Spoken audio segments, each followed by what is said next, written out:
नमस्कार साथियों। रुकना है।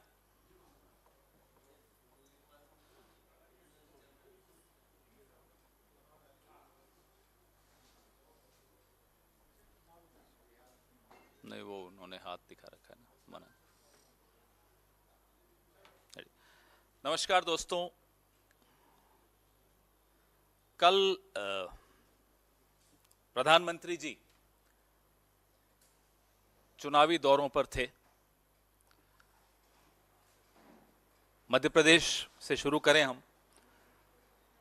51 मिनट के भाषण में 44 बार कांग्रेस का नाम लिया। 1966, हम में से कोई शायद पैदा नहीं हुआ होगा। 1966 की एक फिल्म थी, नींद हमारी ख्वाब तुम्हारे। तो मोदी जी को शायद वो फिल्म बहुत पसंद है। जिस राज्य में 19 साल से उनकी सरकार हो, वहां जब चुनाव प्रचार करने जाते हैं 51 मिनट में 44 बार कांग्रेस का नाम लेते हैं। ये क्या बताता है? यह बताता है अपनी सरकार की उपलब्धियों के नाम पे बताने के लिए कुछ नहीं है, जीरो।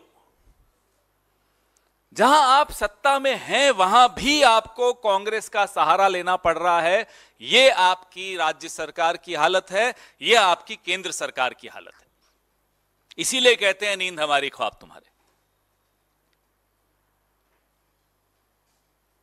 अब तो हिमाचल हो या कर्नाटका हो, जहां जहां पांव पड़े मोदी जी के, वहां कांग्रेस को बड़ा लाभ हुआ। इसलिए हम उनको अपना स्टार प्रचारक मानते हैं। स्टार प्रचारक कहना इसलिए अच्छा नहीं लगता कि झूठ बहुत बोलते हैं। थोड़ा सच बोलना शुरू कर दें तो हमारे वो सबसे अच्छे स्टार प्रचारक होंगे नरेंद्र मोदी जी। मध्य प्रदेश गए, वहां कहते हैं कि साहब कांग्रेस महिला विरोधी है, कांग्रेस महिला बिल का विरोध करती है। अरे साहब, कुछ तो सोच के बोलो। महिला बिल की शुरुआत किसके वक्त हुई थी? 1989 में, जब महिला बिल स्वर्गीय श्री राजीव गांधी जब प्रधानमंत्री थे, जब संसद में आया, लोकसभा में पारित हुआ, राज्यसभा में नहीं पारित हो पाया। क्यों नहीं हो पाया? वो 7 लोग कौन थे जिन्होंने महिला बिल के विरोध में वोट दिया? मैं गिनाता हूं। Number 1 Atal Bihari Vajpayee ji, number 2 Lal Krishna Advani ji, number 3 Ram Jethmalani जी, नंबर 4 जसवंत सिंह जी। आप देखिए, अभी मैंने आपको 4 नाम गिनाए, चारों कौन सी पार्टी के? आपकी पार्टी ने उस वक्त 1989 में, 89 होता है, 1989 में जब यह बिल पास हो सकता था, तब आपकी पार्टी के नेताओं ने, आपकी पार्टी के सांसदों ने राज्यसभा में यह बिल गिराया। आ जाइए अब आप 2014 में, 10 साल हो गए होने आए हैं, आपका पूर्ण बहुमत था, आपको पूरा सहयोग विपक्ष से था इस बिल पर। क्यों नहीं लाए? 10 साल आपने गंवा दिए। और अब जब आप लाए हो, तब भी आप 2034, कोई कहता है 2039, 10 साल मिनिमम लगेंगे आपको इस बिल को कानून बनाने में। यह आपकी नियत है। और उसके बाद आपकी हिम्मत देखो कि मध्य प्रदेश में खड़े होकर आप कहते हो कि कांग्रेस इसके खिलाफ है। यह आपकी हिमाकत है, यह आपकी हिम्मत है। यह आपको कैसे आती है हमें नहीं समझ में आता। तो असलियत आपको मैं एक एक बिंदुवार कर सकता हूं, लेकिन अब इसलिए आवश्यकता नहीं है क्योंकि देश, जैसे होता है ना कि सत्यवादी हरिश्चंद्र, कि अगर हरिश्चंद्र ने बोला तो सच है, उसका ठीक ऑपोजिट नरेंद्र मोदी ने बोला तो झूठ है। एक सर्टिफिकेट है, सर्टिफाइड लायर अगर कोई है तो माफ कीजिएगा, इस देश का प्रधानमंत्री है। आंख बंद करके बिना गूगल रिसर्च किए आपको मालूम पड़ जाएगा कि अगर देश के प्रधानमंत्री ने बोला है तो वो झूठ है। ऐसी छवि इस देश के प्रधानमंत्री की कभी नहीं थी, किसी प्रधानमंत्री की नहीं थी, ना होने चाहिए, ना होगी। The only prime minister who, I am sorry, has made himself a certified liar. If and when he opens his mouth, he only speaks lies. I've told you about the women's bill in Hindi. In 1989, when Mr. Rajiv Gandhi was the prime minister, the women's bill could have become a law. How did it not become a law? Because in the Rajya Sabha, it fell short of 7 votes. Who were those 7 people who voted against the women's bill? Atal Bihari Vajpayee, Lal Krishan Advani, Ram Jethmalani, Jaswant Singh. Out of these 7, 4 are the BJP. And in Madhya Pradesh, he goes and says that the Congress is opposed to the women's bill. I'm just giving you one example of his lie. If he starts speaking a little bit of truth, he can be our best star campaigner for the Congress and for India Alliance.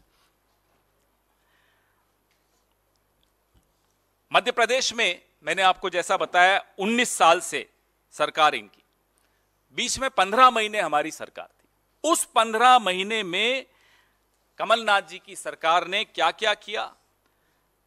6 lakh युवाओं को युवा स्वाभिमान योजना से जोड़ा, 20 लाख किसानों का कर्जा माफ किया, और महिला सुरक्षा के लिए जब 800 करोड़ सेंटर से मांगे वो नहीं दिए गए। क्यों?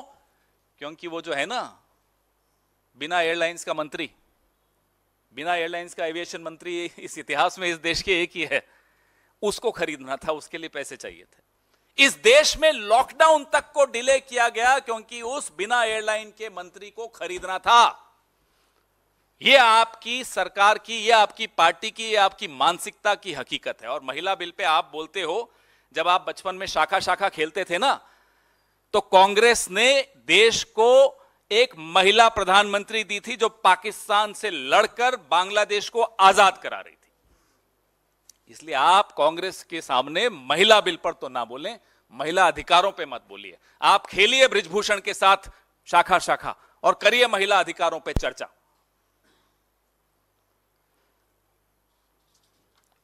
आप कहते हैं कांग्रेस को गरीबों की चिंता नहीं। जिस नरेगा ने 23 करोड़ गरीबों को गरीबी रेखा से ऊपर लाया, उस नरेगा का बजट आपने काट दिया। उस नरेगा को आप पानी पी पी कर कोसते हो, फिर आप कहते हो कि कांग्रेस को गरीबों की चिंता नहीं है। आपने ना केवल उन 23 करोड़ लोगों को फिर से गरीबी रेखा के नीचे धकेला, 14 करोड़ और नीचे साथ में भेज दिया। तो आप जब भाषण, या तो आपका जो भाषण लिखता है उसको बदल दीजिए, या अपनी शैली बदल दीजिए। आप अब बदलें न बदलें, सरकार आपकी अब बदलने वाली है। राहुल गांधी ने एक चुनौती आपके सामने दी। करिकुलम में कास्ट रिजर्वेशन की बात हो रही है।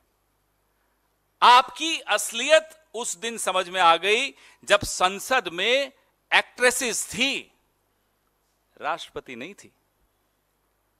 यह मानसिकता बताता है आपकी।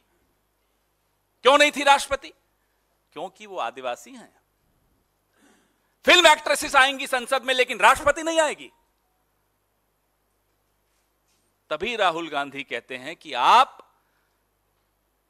जातिवादी हो, आप दलितों के खिलाफ हो, आदिवासियों के खिलाफ हो, अल्पसंख्यकों के खिलाफ हो, महिलाओं के खिलाफ हो। किस मुंह से आप वोट मांगने जाते हैं? किस मुंह से आप बातें करते हैं इतनी बड़ी बड़ी? बृजभूषण को निकाल नहीं पाए, बात महिला अधिकारों की करते हैं। राजस्थान गए साहब कल। राजस्थान में अशोक गहलोत सरकार पर बरस पड़े। खुद भूल जाते हैं कि कुछ साल पहले खुद सर्टिफिकेट दे रहे थे कि कोविड में सबसे अच्छा काम किया राजस्थान सरकार ने। भूल गए, उम्र हो गई है, भूल जाते हैं। हमारे घर में भी बुजुर्ग हैं, भूल जाते हैं, कोई बात नहीं, उसमें हम ज्यादा नहीं बोलेंगे। और 2014 से पहले के भाषण तो खुद भी भूलना चाहते होंगे वो अपने। अब की बार मोदी सरकार वाले जो नारे थे, अब ये तो चाहते होंगे बोले। लोग कहते हैं ना कि मेमोरी बढ़ाने की दवाई लेनी है। साहब हमारे दवाई लेते हैं कि कैसे भूलना शुरू करूं। डॉलर 75 पार अब की बार मोदी सरकार, बहुत हुआ महिलाओं पर वार अब की बार मोदी। अब ये तो भूलना ही पड़ेगा इन्हें। याद आ गया तो नींद कैसे आएगी? और जब नींद नहीं आएगी तो हमारे ख्वाब कैसे देखोगे? कहते हैं कल राजस्थान में कि गहलोत साहब ने कुछ काम नहीं किया 5 साल में 250 कॉलेज। बता दें ये इनकी किसी सरकार ने खोले हो तो बता दें, एक उदाहरण दे दें कि साहब हमारी इस फला राज्य सरकार ने 250 कॉलेज से ज्यादा खोल दिए। मैं तो सिर्फ कॉलेज की बात कर रहा हूं। स्वास्थ्य योजना करें, आयुष्मान की बात, और तुलना करें उसकी चिरंजीवी योजना से, समझ में आ जाएगा। 25 लाख का इलाज मुफ्त, यह गहलोत साहब की सरकार ने किया। फिस्कल डेफिसिट जो राजस्थान का 9.25% था आज से 5 साल पहले, आज 3% पे आ गया। यह गहलोत साहब ने हासिल किया, यह कांग्रेस सरकार ने हासिल किया। भ्रष्टाचार की बात कर रहे हैं राजस्थान में जाकर। जिस अजीत पवार को यह चक्की पीसने का वादा करवाते थे कि जेल में बैठकर वो चक्की पीसेगा, आज वो इनके साथ बैठ के बजट बनाता है। यह भ्रष्टाचार की बात करेंगे। आधुनिकीकरण, डिजिटल पेमेंट, कल इन्होंने लंबी लंबी बातें फेंकी कि कांग्रेस ने डिजिटल पेमेंट्स में कुछ नहीं किया। यूपीआई को देश में लाने के लिए आपको नोटबंदी की क्यों जरूरत पड़ी? घर में चूहे आ जाते हैं तो क्या घर को आग लगा देते हो? भाई चूहे मारने की दवाई लाओगे, पिंजरा लाओगे, अलग अलग नुस्खे आजमाओगे। घर को आग लगाते हुए कभी सुना आपने कि चूहे आ गए घर में इसलिए मैंने घर को आग लगा दी? यह हुआ डिजिटल पेमेंट लाने के लिए नोटबंदी कर दी। बताइए कोई क्या बोले इस व्यक्ति को? अब हमें नहीं मालूम कि पूरी शाखा ऐसे ही लोग उत्पन्न करती है या ये एक अपवाद है, हमें नहीं मालूम। हम तो कभी शाखा गए नहीं, न जाएंगे। लेकिन कुछ तो है शाखा में जहां ऐसे नमूने आते हैं। घर में चूहे आ गए, आग लगा दो। कमाल है साहब। संसद की नई बिल्डिंग है, उसका एक तरह से उद्घाटन है। राष्ट्रपति को मत बुलाओ, एक्ट्रेसेस बुला दो। बताओ ये कौन इनको सलाह देता है? कहां से इनके दिमाग में ये बातें आती हैं? मनमोहन सिंह जी की सरकार, आज उनका जन्मदिन भी है मनमोहन सिंह जी का।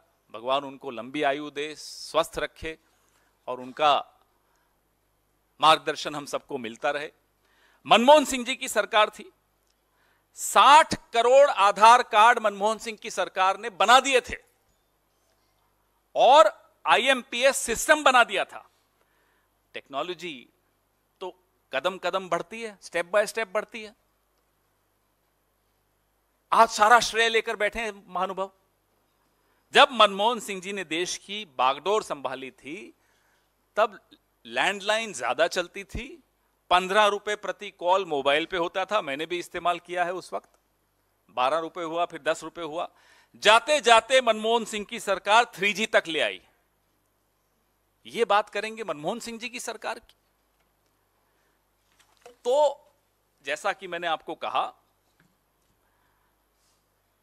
कि अब सरकारी खर्चे पर जो नरेंद्र मोदी जी अब चुनावी अभियान पे निकले हैं, वैसे तो हमेशा ही चुनावी अभियान पे ही रहते हैं, फिर कहते हैं कि मैं साहब छुट्टी नहीं लेता। तो आप करते क्या हो तो छुट्टी लेनी पड़ेगी आपको।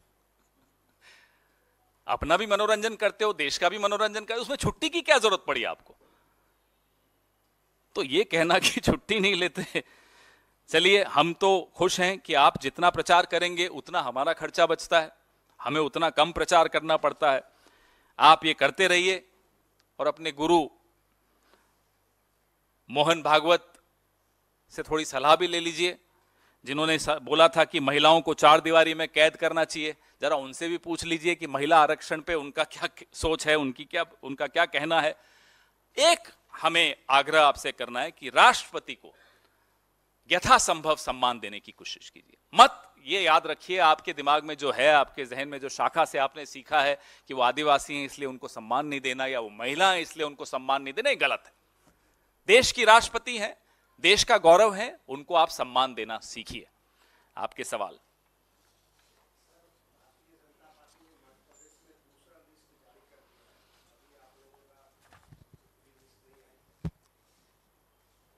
कर्नाटक में हमने जो किया तो इनको लगता है कि शायद उसी वजह से हम जीते, पहले ही लिस्ट निकाल दो। इन्हें नहीं समझ में आता कि आप लिस्ट पहले निकालो, ज्यादा निकालो, पूरे के पूरे केंद्रीय कैबिनेट को लड़ा दो वहां, उससे क्या होने वाला है? जो होना है वो दिख रहा है, वो इनके अपने सर्वे में भी दिख रहा है, टेलीविजन चैनल्स जो अपने सर्वे करवाते हैं उसमें भी दिख रहा है, और कांग्रेस के सर्वे में जो दिख रहा है वो दिख ही रहा है। तो उन्हें समझ में आ गया है क्या होने वाला है, इसलिए अब ये पहले लिस्ट निकाल दी, केंद्रीय मंत्रियों को लड़ा दिया, जो करना है कर लीजिए। अब बेचारे तोमर जी परेशान है, कल रात से उन्हें नींद नहीं आई, सुना भाई हम तो डूबेंगे, तुमको भी ले डूबेंगे सनम, ये हालत कर दी उनकी। तो पवन जी इधर। हाँ पवन जी, पंजाब में आपके नेता प्रतिपक्ष हैं प्रताप सिंह बाजवा, कल उन्होंने एक बयान पहले दिया। इस पे रखें मत, अरे हमारे स्टार कैंपेनर पे प्रेस कॉन्फ्रेंस हो रही है, आप हमारे स्टार कैंपेनर पे पूछो पहले। तो स्टार प्रचारक में पूछने वाला था कि जब बीजेपी ने कल दूसरी लिस्ट जारी की, 3 केंद्रीय मंत्री, 7 सांसद, बस 1 या 2 छूट गए, एक जो कांग्रेस से आपके यहाँ से गए थे वो छूट गए हैं, तो आपको लगता है कि उनको भी इसी लिस्ट में क्लब कर देना चाहिए था, बेहतर होता? हमें क्या मालूम साहब, उनकी लिस्ट है, वो गा भी रहे हैं हमको भी साथ ले ले, हम रह गए अकेले, उनको ले आते, उनको भी लड़ा देते, उन्हें भी मालूम पड़ जाता क्या होने वाला है। अब अगर वो नहीं लड़ रहे तो सिर्फ अपनी हार को विलंबित कर रहे हैं, ये वाला नहीं हारे तो अगला हार जाएंगे, लोकसभा हार जाएंगे, वो चलने दीजिए। ये किसी को भी ले आए, किसी को भी लड़वा दें, मध्य प्रदेश की जनता मन बना चुकी है कि जो चोरी से सरकार में आए हैं उनको बाहर का रास्ता दिखाना है। माइक दे दीजिए, माइक दे दीजिए। हाँ, इसके बाद सर आपने राजस्थान का जिक्र किया है, तो राजस्थान में आपकी सरकार के मंत्री हैं राजेंद्र यादव, उनके यहाँ ईडी की कार्रवाई हो रही है और तमाम जो उनके ठिकाने हैं वहाँ पर ईडी की कार्रवाई हो रही है, और इससे पहले भी कई ऐसे मंत्री हैं आपकी सरकार के जहाँ पे उनके ऊपर ईडी की कार्रवाई हो गई है। तो इस चीज़ को किस तरह देखते हैं? अगर नहीं हो रही होती तो हम हैरान हो जाते। अभी तो सुना है कि ईडी टेम्पररी रिक्रूटमेंट कर रही है राजस्थान के लिए, छत्तीसगढ़ के लिए, मध्य प्रदेश के लिए, तेलंगाना के लिए और मिजोरम के लिए। अब इन 5 सेंटर्स में ईडी, रोजगार जरूर मिलेगा ईडी से। अब आपको कोई बेरोजगार नौजवान हो, हम उनको सलाह देते हैं ईडी और सीबीआई में भर्ती के लिए अप्लाई कर दो। हां, टेम्पररी नौकरी होगी 3 महीने की, और इन 5 राज्यों में पोस्टिंग होगी। मजाक बना रखा है इन्होंने ईडी और सीबीआई का। अब ये तो होगा, आप इसमें हैरान क्यों हैं? पवन सर, मेरा ये सवाल आपसे ये था, जो आप मंत्रियों वाली बात पे मैं आपसे रिएक्शन चाह रहा था। जब मुख्यमंत्री 3 बार के 4 बार मंत्री है, उसके बावजूद बड़े मंत्री को उतारना, बड़े 7 सांसदों को उतारना, इसको कैसे आप कांग्रेस पार्टी देखते? क्या विश्वास केंद्रीय नेतृत्व का बीजेपी के घट गया है शिवराज सिंह चौहान पे? क्योंकि कल आप लोगों की तरफ से रणदीप सुरजेवाला ने प्रेस कॉन्फ्रेंस करी थी, उन्होंने कहा था कि पूरे भाषण में शिवराज सिंह का नाम तक नहीं लिया गया और ना उनकी कोई उपलब्धि गिनाई गई। तो क्या आप लोगों के लिए कि एक अभी तो उनका नाम भी लिस्ट में तक नहीं आया, 2 लिस्ट में? जब भाषणों में नाम गायब हो जाए, जब लिस्ट में नाम गायब हो जाए, तो आप समझ सकते हैं कि हार मान ली भारतीय जनता पार्टी।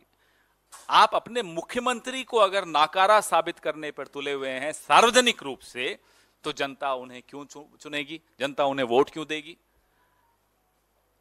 कल की जो लिस्ट आई उनका आंतरिक मसला है, हमें उसमें बोलना नहीं बनता, लेकिन आप पूछ रहे हैं इसलिए बता रहे हैं। कल की जो लिस्ट आई, मध्य प्रदेश में चुनाव से पहले ही नतीजे आ गए, इससे ज्यादा और कुछ कहना उचित नहीं होगा।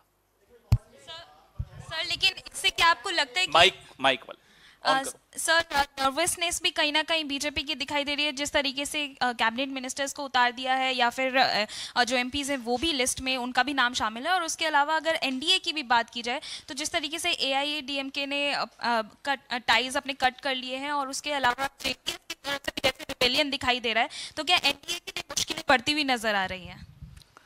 मैंने जैसा कहा, ये उनका आंतरिक मसला है, लेकिन धीरे धीरे तमाम वो दल जो एनडीए का हिस्सा हैं, उन्हें भी समझ में आ रहा है कि कल जब सड़क पर उतरना पड़ेगा, वोट मांगने जाना पड़ेगा, जनता को किस मुंह से वो लोग वोट मांगेंगे, वो बचाव की मुद्रा में हैं। वो अब एनडीए छोड़ना चाहते हैं। हमसे भी संपर्क में है कुछ दल, सही वक्त पे आपको वो भी जानकारी जरूर देंगे और कुछ चौंकाने वाले नाम आपके सामने अवश्य आने वाले हैं। तो ये आप मध्य प्रदेश की लिस्ट की बात करें, आप एनडीए पार्टनर्स की बात करें, नर्वसनेस तो बहुत छोटी बात है। ऐसी भयंकर बौखलाहट आपको दिखाई देगी भारतीय जनता पार्टी में और एनडीए में जो आपने शायद कभी पहले नहीं देखी होगी। पवन जी, बीडी शर्मा है प्रदेश अध्यक्ष मध्य प्रदेश के। जब आप लोगों ने आरोप लगाया है ये टिकट को लेकर सांसदों और मंत्रियों को उतारने पर, उनका कहना है कि कांग्रेस के नेताओं की कोई औकात नहीं है, इस तरह की भाषा का इस्तेमाल। बोलने दीजिए, तो 2 महीना ही बचे हैं, उनको बोलने दीजिए, क्या फर्क पड़ रहा है? हमें इसमें फर्क नहीं पड़ता कि छुई मुई थोड़े हैं हम, बोलने दो। छुई मुई तो एक ही आदमी है इस पूरे देश में। Sir, on a separate issue, can we take a question on a separate Sure. issue? Sir, on the issue of BJP MP Mr. Ramesh Biduri's remarks in the Lok Sabha, the opposition had rallied behind BSP MP Danish Ali. Till now, no action has been taken. So, how do you look at this? Do you think any action will be taken? Has any action been taken against Brij Bhushan Sharan Singh? Why do you expect action from the BJP against their own MP? This is a country which has witnessed immediate removal of ministers just because there was a charge of corruption, unproven charge of corruption against them. That was the sensitivity we showed and punished our own people. Unfortunately, we punished our own people without any proof against them. Here is a man called Brij Bhushan Sharan Singh. He's still where he was. And now Mr. Ramesh Biduri. You remember Pragya Thakur? You remember Sadhvi Niranjana Jyoti? I can give you a list, long list of repeat offenders who've been forgiven. And the Prime Minister will, in one of those fixed interviews, pre-fixed interviews, he'll say, मैं उनको मन से माफ नहीं करूंगा। यही होगा, उसके अलावा और कुछ नहीं होगा। सर इधर सर इंडिया अलायंस की मजबूती को लेकर के सीपीआई ने कल जिस तरह से बयान दिया कि राहुल गांधी जो कांग्रेस के पूर्व अध्यक्ष हैं, सांसद भी हैं वायनाड से, कि इंडिया अलायंस के लिए वो वायनाड से न लड़ें चुनाव, तो इस तरह के विरोधाभासी, क्योंकि इंडिया अलायंस की तमाम पार्टीज कई जगहों पर कांग्रेस पार्टी से चाहती है कि वो सैक्रिफाइस कर दे अपनी सीट का, ऐसे में कैसे? देखिए, ये सारे मुद्दे जो हैं, ये हर राउंड में, बैठकों में कई मुद्दों पर चर्चा होती है। कौन कहां से लड़ेगा, ये सब मुद्दे तो अभी आएंगे सही वक्त पर। अभी से उस पर हम सार्वजनिक मंच पर ऐसे चर्चा करें, हम आपको इसका उत्तर दें, वो मुझे नहीं लगता उचित होगा। कोई भी सवाल हो अभी पूछ लीजिए, क्योंकि फिर मेरे को एक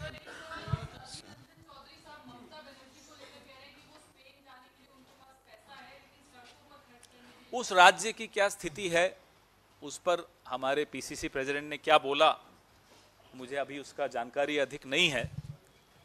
जी सर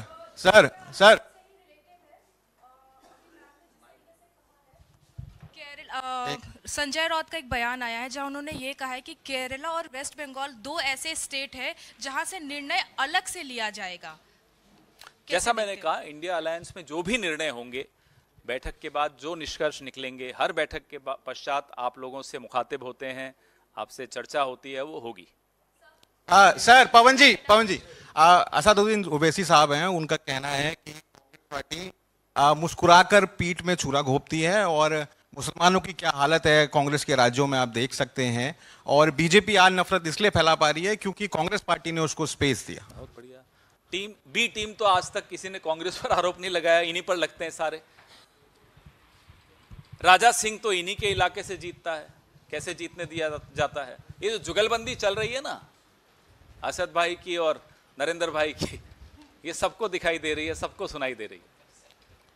सर पन्नू ने कहा India-Canada situation, sir, it is now being revealed that even human trafficking was also being done in Canada, as some of the people were being forced, who were hailing from Punjab, they were being forced to join all these forces who support Khalistani.